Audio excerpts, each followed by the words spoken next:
Hello everybody, Major Colton here with another build tutorial, and today I'm redoing one of my other vids since someone pointed out that since mobility quad 250 high boost, and it got me thinking that I could have probably done better. So I ended up, really it's not much of a difference, all I really did was change the FCS and change the booster, but it works. But let's redo it because I've deleted the other video. So for the legs, you're going to want to use the L4A 119s, and that's because they have, in my opinion, the best balance between armor and speed and mobility, at least for what we're using right now. For the arms, AB 107D Barry Bull arms, because they stack KE and they're dual shoulder. They're literally the only KE dual shoulders. They need to add more. As for the core, CB209, the non-retrofit. I mean, you could change it, but I say just keep it as is, because, we're not going to buff out Tansies, so just have that little bit extra KE defense just in case. They shouldn't be able to get a Tansy hit on you if you're doing what this build is meant to do, though. You can especially just range their ass if you have to. Head, HO2 Scarlet, and the Lenny head, because it's better. And all in all, this frame ends up getting 1800 KE defense, 2462 CE, and 712 TE, so mind your way around pulse guns and PMGs. Although, just remember, most fields that use that are going to be weak against them themselves, and you're also dual-wielding Neodori Model 3s, so no harm, no foul. And you have more AP, so if they try and do that, you'll just win a damage race against them. And as it says in this title, this build is going to be meant for mobility and or pop shotting. That's because mobility-wise, you can use these Neodori Model 3 pulse guns when you're humping a building and someone's on the other side, and they're extremely close quarters. You can just keep smacking them with these. That is, if they are going to do effective damage, but if not, you can always use you have VDF missiles. Those are going to slap them around. The reason why you want to have VDF missiles is because since all your weapons are TE damage, you're going to need a KE, pretty much a KE weapon to break their TE shields. And no frame in the game really blocks this out, KE damage-wise right here, almost 2500 damage.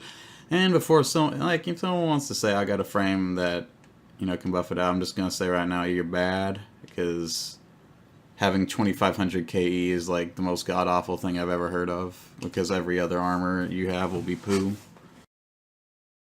Unless you're like a sniper and you're made to fight other snipers and you just stacked nothing but KE, then there's no way.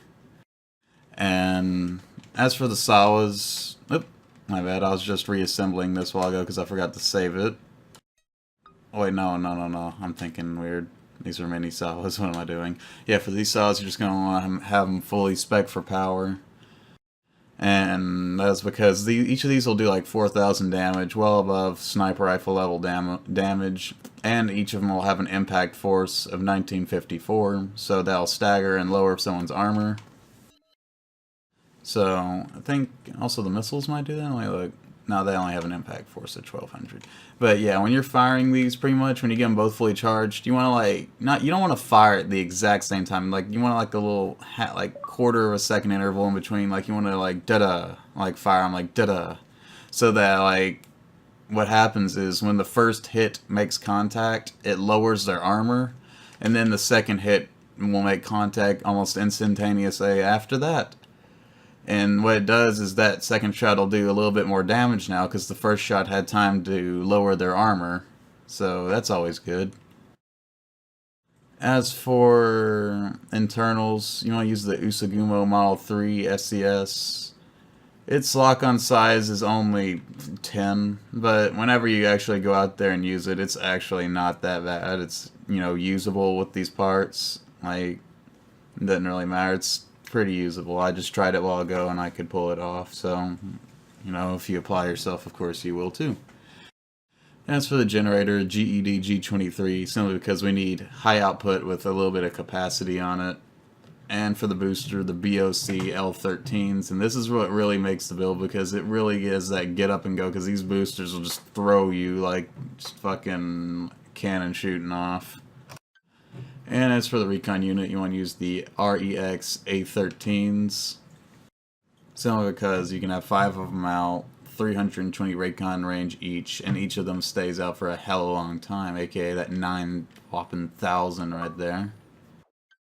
Also, I forgot to mention pulse guns are power spec. I'm sure you could have saw that though.